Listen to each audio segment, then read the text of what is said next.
I recently had a contest where I had a password security set up and somebody picked a bunch of weird characters and @ signs and exclamation points and little case characters and uppercase characters. And that password was able to be hacked in under 10 minutes. Then I personally picked one that says pepperoni pizza lover. I'm actually an extra cheese pepperoni pizza lover, but that's way too many characters to type. But pepperoni pizza lover got me over 16, as well as it reminds me to order pizza every Friday night. That password, because it's pepperoni pizza lover and hits 16 characters, will literally take a robot 1,000 years to hack.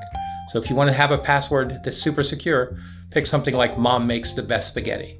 That's going to save your day. To be the most secure, I'd change my password every 90 days. But if you have something over 16 characters, it's safe that every 6 months or maybe even a year is more than enough space to where you don't have to worry about that password being hacked. One character below 16 takes you from 1,000 years down to 32 days.